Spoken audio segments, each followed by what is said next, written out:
All right. Good afternoon, everyone. Scott Lang here with Visionary Philanthropic Consulting, and I'm delighted to have our two guest expert panelists, Jill Marsteller and Tom Tritton, joining us today. And what I want to do is get get us on the topic of how to run a successful board retreat. It's that time of year we want to put our plans in motion for the fall. You spent some time over the summer getting things ready in the development office, and now it's time to share those with the board. I couldn't have two better people to do this. Jill Marsteller, I've known for a long time. Our work together goes back to when she was at Fox Chase Cancer Center. She then went on to Ursinus College, her alma mater, served as the senior vice president for college advancement, and then was actually the interim CEO, president. Following that, she graduated to a higher calling, which was to run her own consulting firm, and pulled in her dear friend Tom Tritton. Tom actually is a visiting scholar at the University of Pennsylvania and a senior fellow at the Science History Center. Former president of Haverford College, so he knows of where he speaks. And as he shared just prior to the call, has been on the board of Fox Chase Cancer Center for decades. He's a life trustee at Ohio Wesleyan, so we share that Buckeye root history together, and has also been on a variety of boards and an advisor to a biotech company. I mean, if it's entrepreneurial, if it's academic, his fingerprints are all over it. So we're delighted to have him with us. And what I'm going to do now is see if I can successfully share my screen and do a slideshow presentation of the good work that there we go, Jill and Tom have put together. So we've said hellos, and the shorthand for Jill's firm is Calico, but it's creative advisors looking to improve charitable organizations. And one might say that that oftentimes starts at the top, so with the board. So with that, I'll turn things over to Jill. If you've got questions, put them in the Q&A or send them in the chat, and we'll make sure we get to them by the end of the session. Thanks so much, and stay tuned. So hello and welcome, everyone. It's delightful to see you, so to speak. We are categorizing this with some interesting questions. Scott alluded to one of the reasons why you might have a retreat. It might be to kick off your year or to review the plans that you've done over the summer to set up the year. But usually these retreats do not happen on a usual board meeting schedule because it's not usually business as usual. So usually there's a specific agenda topic, strategic planning, campaign planning, some shift in the financial focus or the model, or some governance issues, or perhaps a new leadership transition. It's really important that people understand why they are going to give this much time to this specific topic. So be sure that everybody's aligned and you know why you're doing this. And you're not just doing it because it's a date on a calendar. You're really doing it with intentionality and purpose.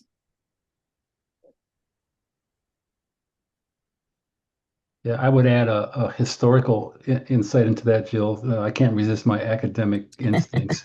But if you ever wondered why they were called a retreat, which lots of organizations do, it actually harkens back to a religious tradition where people withdraw for reflection and introspection, which is quite a different thing than what people hear when they hear the word retreat in the military context, where it's usually you're running away from a battle that you know you're about to lose. And for that reason, I have heard people say, we don't want to call it a retreat. We want to call it an advance. But whatever you call it, I like the idea of withdrawal and reflection, back to the original meaning. So when and where? different boards have different relationships to retreats. There's quite a few boards of nonprofits that never have retreats because they don't see the need for them or they don't have time. Some have them every year, which I think is probably a mistake. I know that Caltech has a board retreat every year, which probably just turns into a regular board meeting, even though they call it a retreat. Some do it every 3 years or on some schedule. My own view is that the best time to do a retreat is when you think you need one for some particular reason, among the reasons that Jill cited. The seasonally timed means try to do it at a time when it's really easy for people to get there, meaning not during the winter, basically.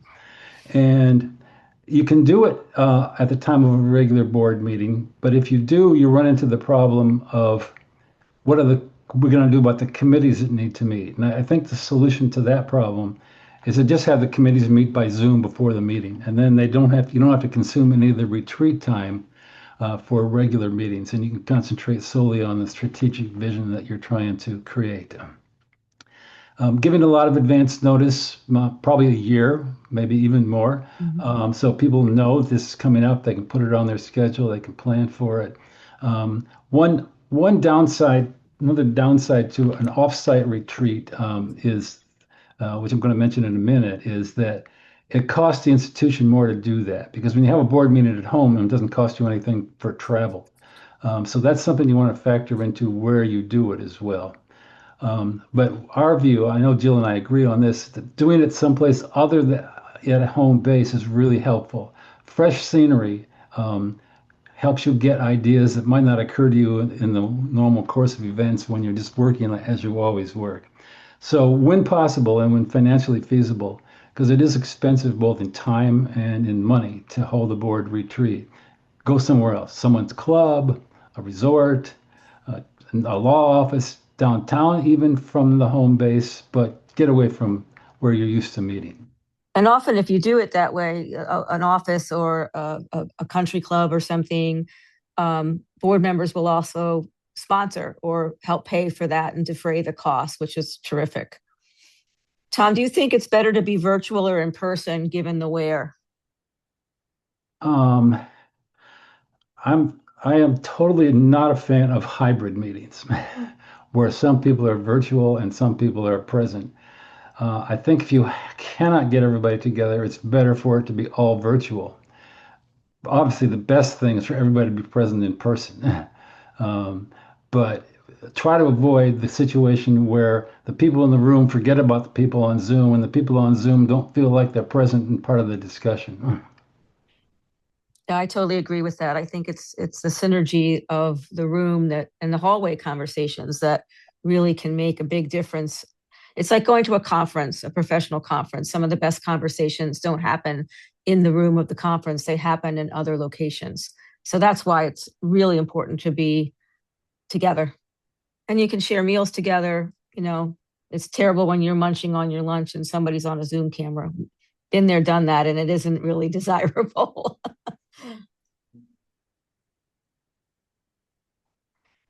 So I think preparation is the other thing. In addition to the advance notice, you want to be very much prepared.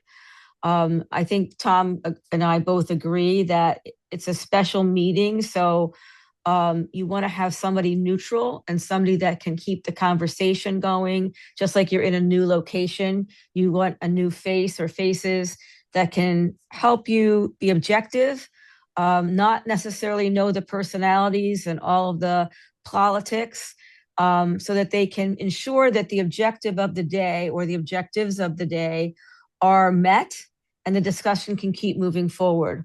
That said, I think outside facilitators need to know that the staff and board are aligned and that in case of a challenge or a political pothole or something or a derailment, that the board chair or board leadership can step in and the leaders manage the leaders.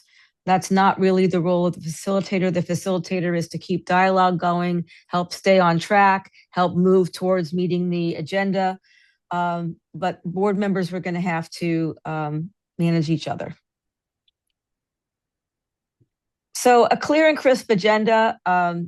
Don't belabor this. Make it 3 or 4 key points. If you have big sessions and then breakout sessions, make sure those are all limited.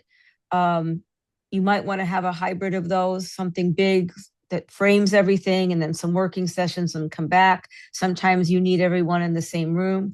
Sometimes it's a smaller board, so you don't really have the ability to break up into smaller groups. And the other thing is to implore people to read materials in advance. Send them things in advance, even though you know they may not read it until the night before. Please send it to them in advance, because everyone then can work at their own pace, and be sure that they come prepared. Tell them that you're not going to repeat the reading materials. Be sure you don't regurgitate what you already asked them to do. Use the reading materials as a way to inform the people coming to the table to be better participants in the discussion. And then what is the desired objective? Is it to lay out the priorities for a strategic plan? Are you in a certain section of the strategic plan where you know that you are ready to set the higher goals? Are you doing preliminary exercises that will then inform a strategic plan? Are you doing some campaign planning and looking at budgets and looking at priorities and aligning those? Or are you just at the beginning and you're having a brainstorming session and trying to figure out where the direction of the board thinks the institution should go? Do you have a financial issue? Is there an enrollment issue that you need to address, or several different prongs that you need to be looking at in terms of your financial model? Those are really, really important. And some places even will do pre-minutes.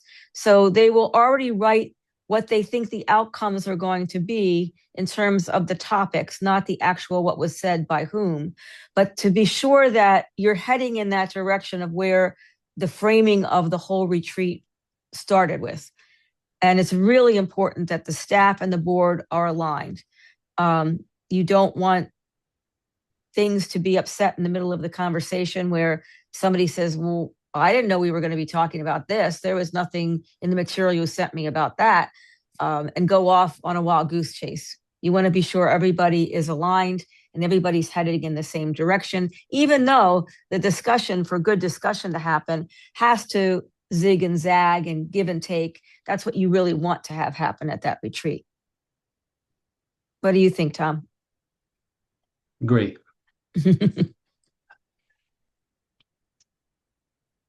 There's one more on your slide, Jill. I can't see it. Hold on. Yeah, so I mentioned this before. Limit the sessions to 2 or 3. It's really important to allow time for breakout groups and the hallway conversations that I mentioned, and social time. I've found that even during regular board meetings, sometimes board members think we didn't build in enough time for them to get to know each other and share thoughts and find out things about each other so that they work better as a collective team. And that's what creates those really good conversations. It's like translational medicine if you work in a medical field. If you've got researchers in close proximity to doctors and they have planned shared time, which we did at Fox Chase, we had an afternoon tea time every day at 4 o'clock. And some of the most amazing ideas would come about because somebody who was doing research and someone who was working with patients got together and shared ideas. It's the same thing here. The board, the staff may learn some things. More bonding of relationships can happen. And I think there's a trust factor that people will be more willing to speak up when they're together. They won't feel like they have to hold back, or 1 or 2 people won't dominate the whole entire conversation, which you do not want either. Yeah, my view is that that last part that Jill was talking about, building in time for sort of unstructured times, is just as important as the agenda, because it builds relationships among board members, trustees, whatever you call them. They know each other in a professional way, and they've probably read each other's bios and they've seen each other in action in meetings, but they don't have the kinds of friendships and trust relationships that you really need when an organization finds itself faced with some really huge problem. That's when you need to build on the kinds of relationships that board members have created with each other and with the staff that you can only do by intentionally creating time for that to happen, especially in a retreat, but also even in regular board meetings. Mhm. So now we're moving to what you do during a board meeting. Um, uh, this first one really relies on the facilitator, so that's why it's important to try to have somebody that's good, that knows how to keep a meeting moving, but that doesn't really have a stake in the outcome. So someone from inside the organization or on the board is not ideal. If that's all you can get, well, you work with that. But whoever does that should be aware that they want to try to stick to a timeline. But that also means that they want to be solicitous of all points of view to make sure that people who are quiet or who might have a view that's alternate to what's commonly being expressed have their say, because sometimes that can change the meeting. But at the same time, that person needs to keep the agenda going. For me, maybe because I used to be a scientist, I like an agenda that says this section is going to take 15 minutes, this Yep. one's going to take 45 minutes, and you more or less stick to that. We didn't say so here, but sometimes you want to have an icebreaker, just to get people loosened up a little bit. One easy one is just to say, ask people to tell the group something that probably nobody knows about them. Like, I was born in a taxi cab, or I play the baritone, or anything like that. It just loosens people up a little bit. You can also try to create an icebreaker that's related to the mission. A good one that works pretty well is to ask people to take 1 minute to describe the moment when they realized that they really cared about the mission of this organization and why they then decided to devote their time and effort and money to it. So there's lots of other ways you can do that, but an icebreaker is often a good way to start during getting a board retreat going. Especially since most of these begin in the morning and everybody hasn't had their cup of tea or coffee yet. Right. Thankfully, I don't drink coffee, so I don't need Or that. Diet Coke. Sorry, Tom. Right. So I think Jill mentioned this earlier, that it's really important people understand what you're there for. And that's related to the next thing on the agenda there, Scott. Yeah, thanks. It can happen, usually happens by accident. It's occasionally because someone has a subversive idea in mind that they want to do, but the meeting can be hijacked. By something that's irrelevant or off the topic or not needing to be discussed right now. So this idea of a parking lot, which usually is like a whiteboard put in front of the room, and any idea that comes up that you don't want to deal with now, you write down so the people don't feel like they're being shut out. And you can come back to it later and decide whether it's a good idea or not. A funny story that happened to a liberal arts college that was having a retreat was they were having a really wonderful, productive retreat, imagining what their future was going to be. And towards the very end, their biggest donor, a board member, said, "You know what? What I've always wanted to do is start a business school, and I'm going to put millions of dollars into it." And the meeting completely fell apart. It was not within the scope of their mission. They weren't accredited to do a business school. And no one was interested in that except this one guy. So if they had been prepared for that, they could have said, "Oh, that's a good idea. Let's put that in the parking lot. We'll come back to it later." So try to avoid that happening to you. And also, Next. similarly, I know another liberal arts college where they were getting ready for a campaign, and the president thought the board was aligned and brought in a really key leader in the field of fundraising and actually as a president of a college. And the board wasn't as prepared as the president thought, and they did not really adhere to protocol and did not really respond in a positive way to this outside person that was highly credentialed and very appropriate. And it was not a good situation for anyone. So that's you don't that sets you back, like Tom said. That can set you back a year if those things happen. You're not always going to be able to plan for them, but I don't know what you do with a speaker. You can't put that person in a parking lot, but you can have the board manage the board and say, this isn't the time or place. Let's hear this person out. Then we can talk about it. We'll put some of your ideas in the parking lot. That's a way to compromise, I think, in a situation like that. Yeah. Yeah, it probably doesn't hurt for the people planning the meeting to brainstorm about what might go wrong. Now, of course, Yes. the things you come up with aren't the things that happen, but you're ready to deal with things that do come up if you've kind of prepared yourself to think about how to handle an unforeseen circumstance. The next bullet that Scott just put up was stay focused on the future, don't rehash the past. That means, the question really is what if, what next, not what happened. Um, Going over things that have happened in the past or why we tried it once before and it didn't work then, it won't work now, that kind of thinking is not really helpful in a retreat. So that everyone who's involved, especially the facilitator, can try to keep people looking forward rather than backward.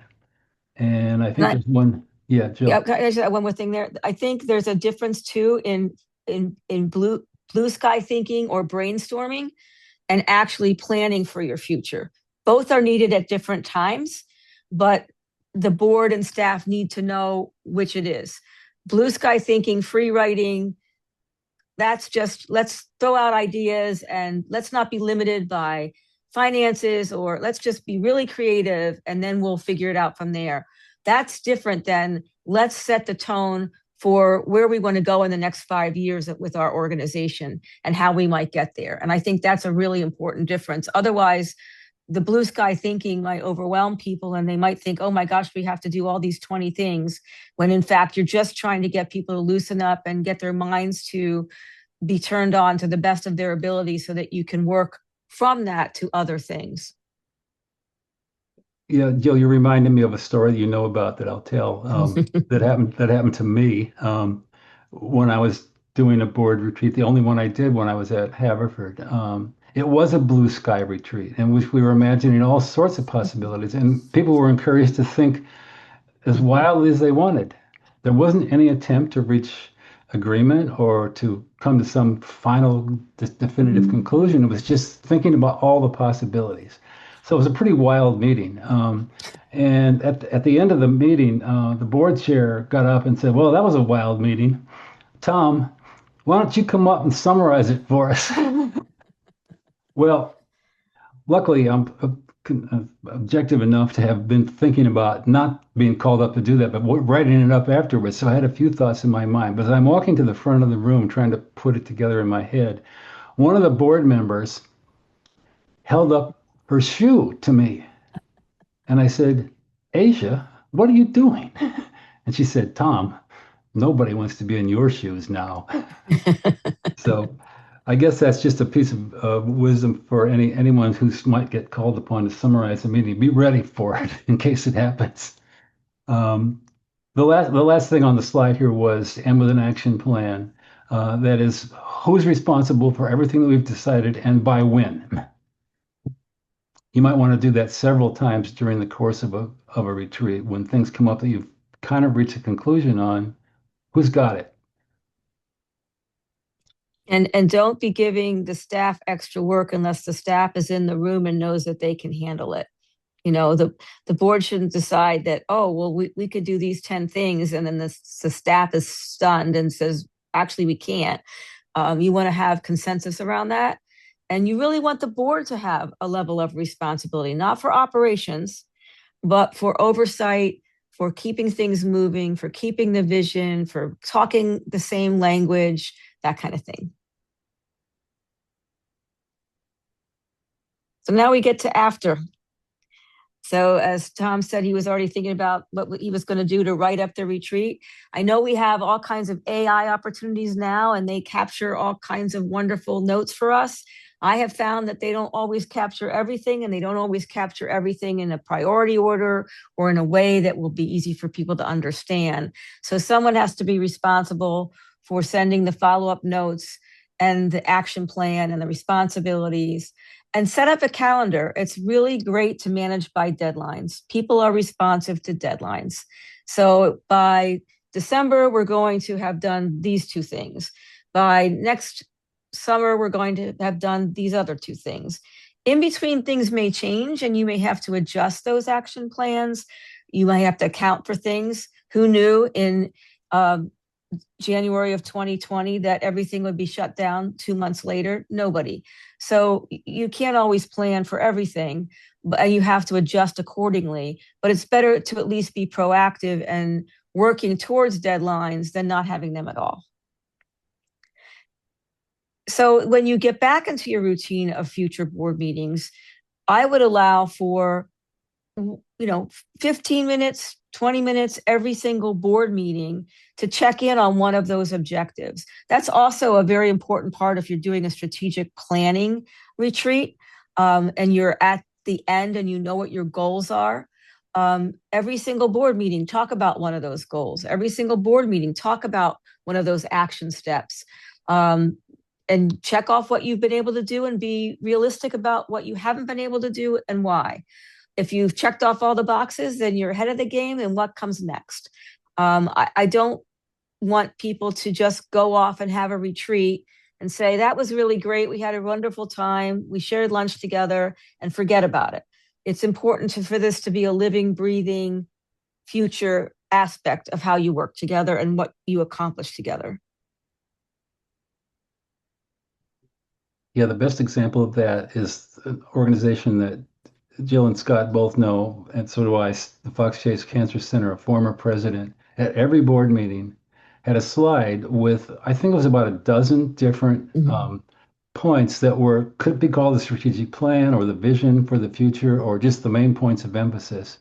And they were always, all 12 of them were always put up, one of them in boldface, and that's one we're going to talk about today. But the slightly subversive aspect of that is that people realize that there's all these other priorities too, and we have to keep them all in mind, and we're going to be checking on them all in a regular fashion. Yeah, and I think people imprint it then. They all know what you're working towards. They don't forget. And I think that's another important aspect. Decide if and when the parking lot concepts will be revisited.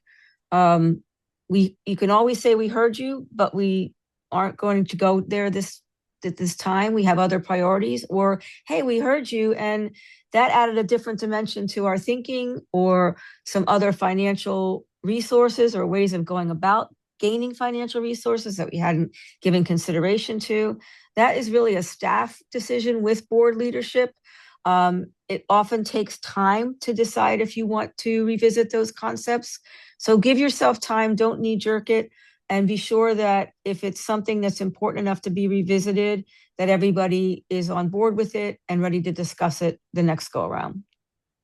And then reinforce the positives. Like you all know what you think when you hear retreat or strategic plan. I know what I get: big yawn, big sigh, big, oh no.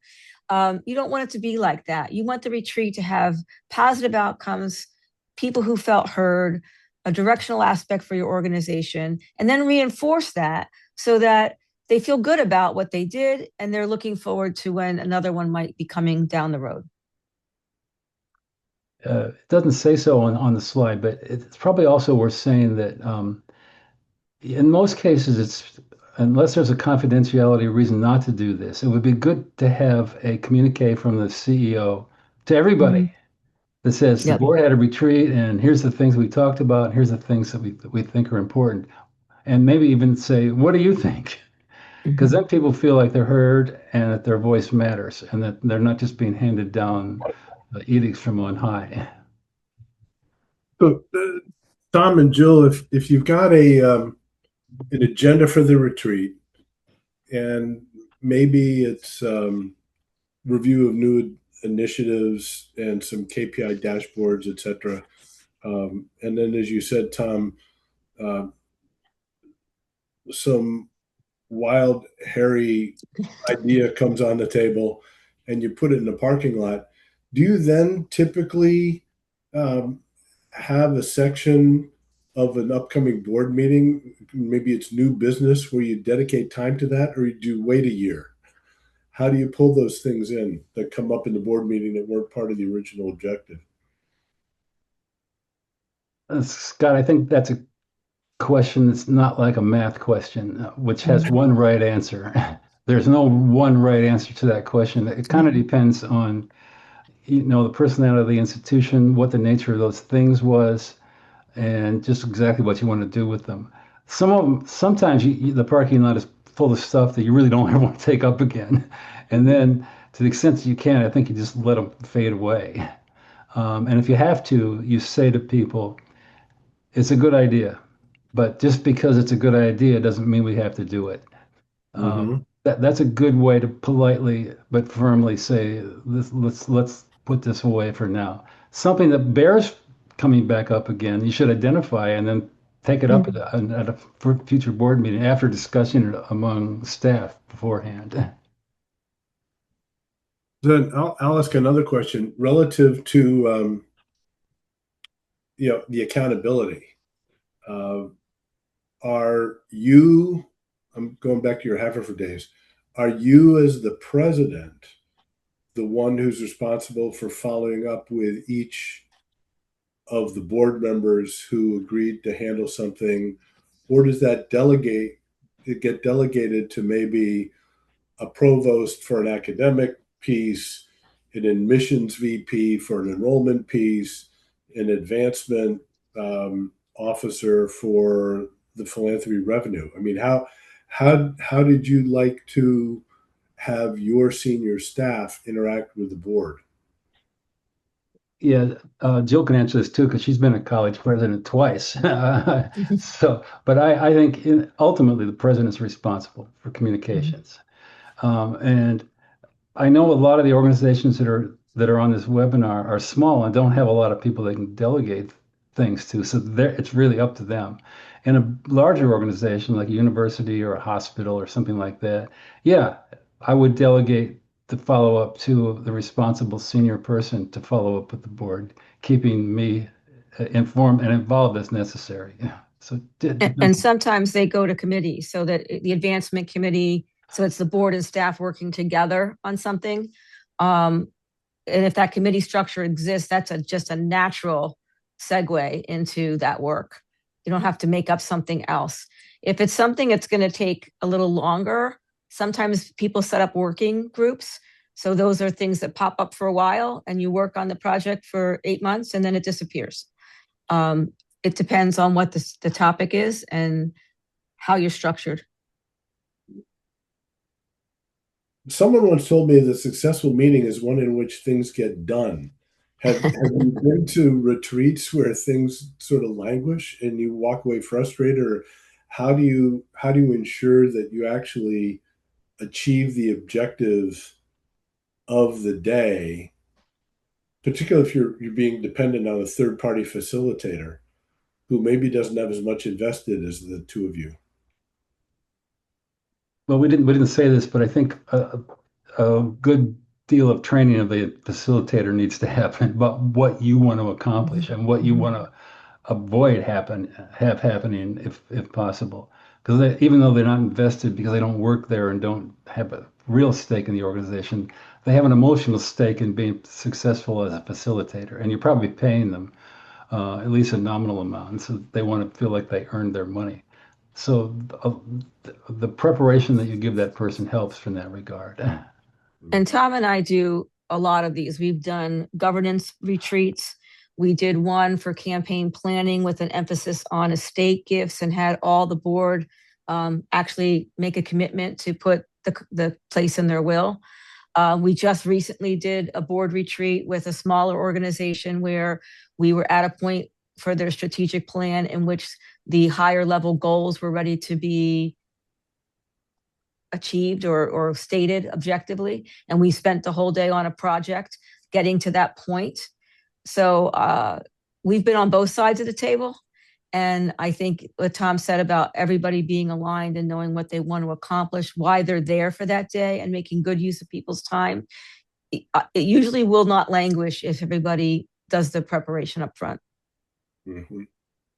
What helps too in that regard is that Jill said earlier that you you want to send people everything you want them to read in advance, and you tell them you're not going to repeat what's said in Mhm. that reading. I think that's actually a general rule, which you need to train boards to do because human nature is what it is. The board members are busy, they're volunteers, and they don't always do everything that you might think they would do. So some CEOs send their board members every speech that they make, everything that they write, every thought that pops into their head, and the board members just learn to ignore that. So what I always try to do is if I send you something, I really want you to read it. because I'm not going to Mhm. send you most of what I do. And that sets you up for a successful retreat where if there's stuff that they need to do in advance, they'll do it. But if you haven't prepared them in by a series of regular meetings or other kinds of interactions with the necessity of doing that homework, it probably can't institute it right away cold in a retreat setting.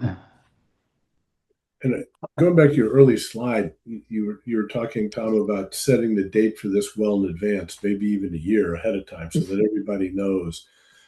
Is it your expectation that everyone on the board will attend these? And the only excuse is if you're really in the mortuary or an ICU unit someplace?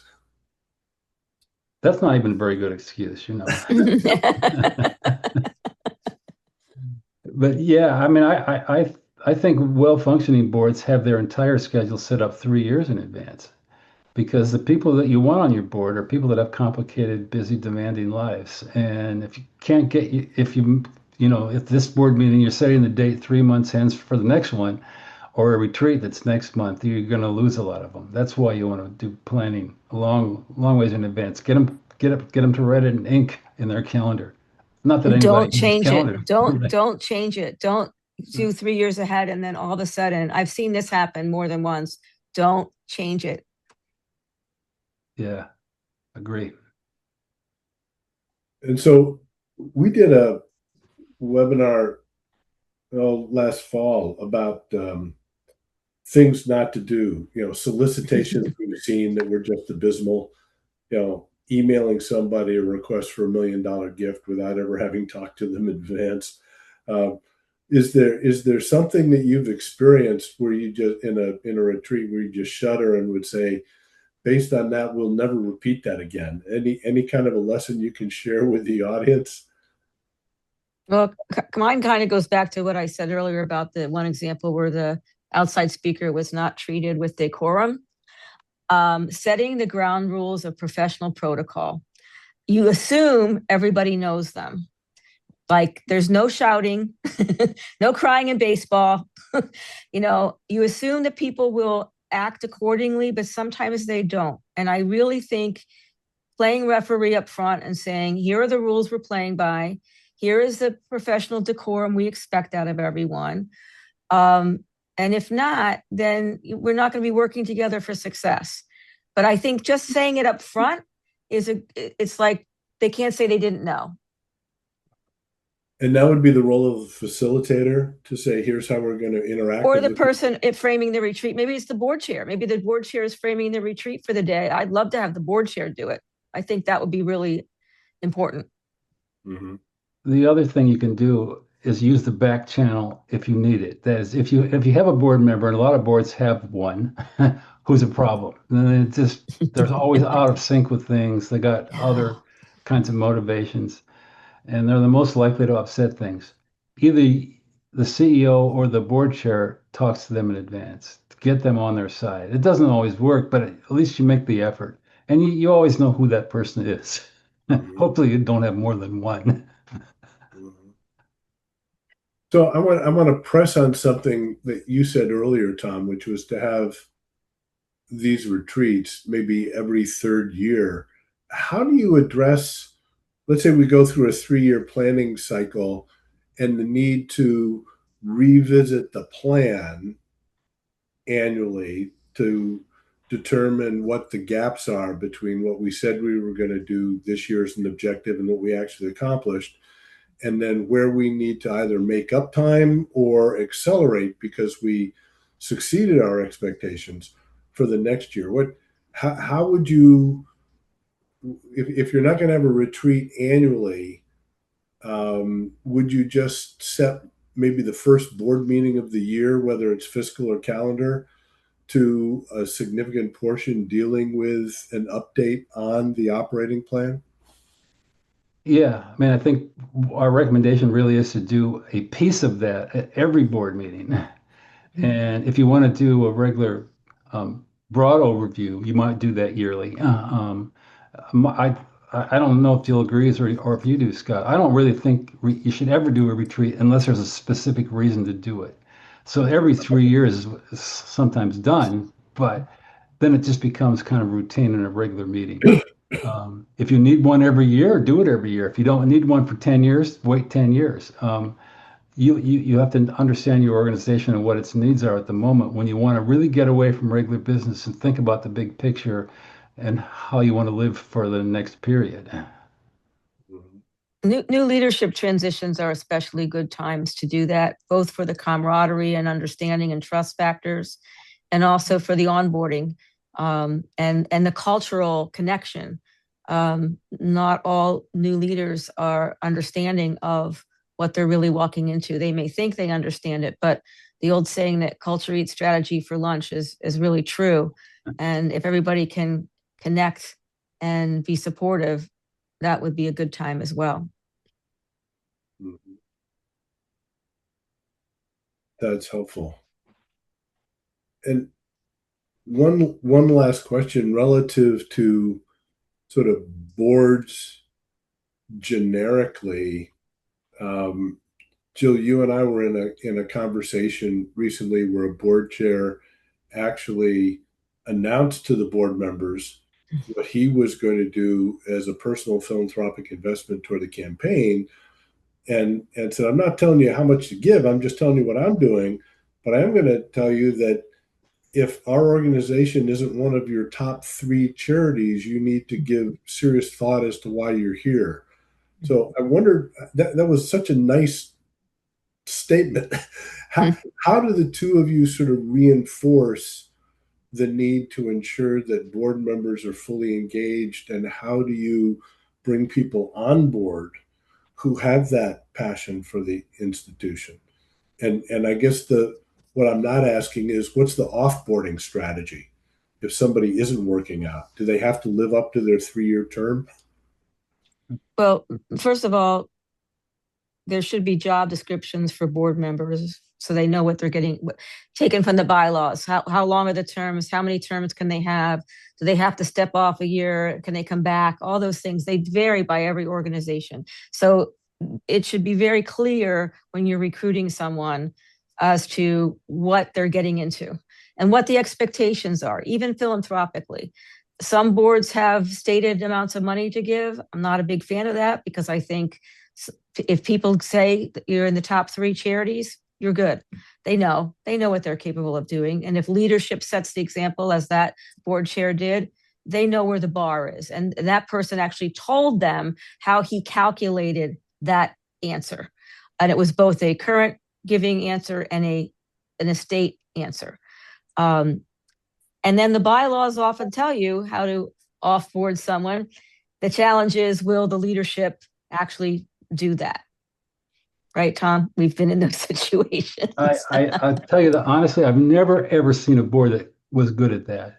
Yep. They'll have members that are not contributing or even negative in their impact, and they just wait them out until their term ends and then they let them go. I think it'd be better. I think it should fall to the governance committee of the board if they have one, and Yep. they should do a report card on all board members every year. A scheme you can use that I've used is, I'm sure I know you both know it, the 3W scheme, Mhm. that all board members have three things they're supposed to contribute: work, wisdom, and wealth.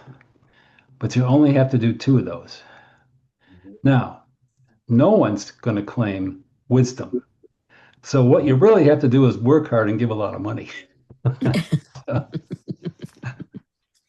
It's interesting. I did some work years back for Elmhurst College, and the board chair at that time, Tom Tyrrell, um, made it a point that over a 24-month period, he had a personal meeting with each and every board member. Hmm. You know, so like every 2 months, he was visiting somebody, and if it meant traveling to where they lived, he did that.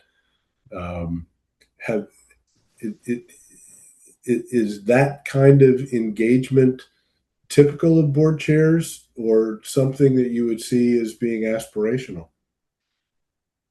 I'm totally impressed with that because it's not typical. I would be extremely grateful to have a board chair like that, but I think the CEO should be doing that for Right, sure. right, right. Even if in modern times it's only by Zoom, you want to make contact with everyone at least once a year, and the ones that are the most critical more than that. and not just the executive committee, correct? Ideally, every board member, because everyone has, you got them on the board, or somebody got them on the board because they had something to contribute, and you want them to feel like they are, that their expectations about service were being met. You don't know unless you can talk to them one-on-one. Well, this has been great. We've answered a lot of questions. You've done a very thoughtful presentation. I'm really pleased with that. Glad the two of you could join us, and I'm hoping that I'm going to post Jill's email here, jmarsteller at Calico Inc. It's a CALICO. Oh, yeah. We'll fix that. When we get it emailed, we'll get the A in there. Yeah, CALICOINT.com. Perfect. Really appreciate your time and thought-provoking words this afternoon. We'll get this recording clipped and edited and up on the website, delivered to Tom and Jill as well as a copy of the slide deck that they graciously prepared. So with that, I'll say thank you and goodbye, and trust everyone has a lovely weekend and celebrates the end of July and beginning of August, because summer is quickly evaporating. Don't remind us. Bye-bye. All right. Take care, everybody. Bye-bye.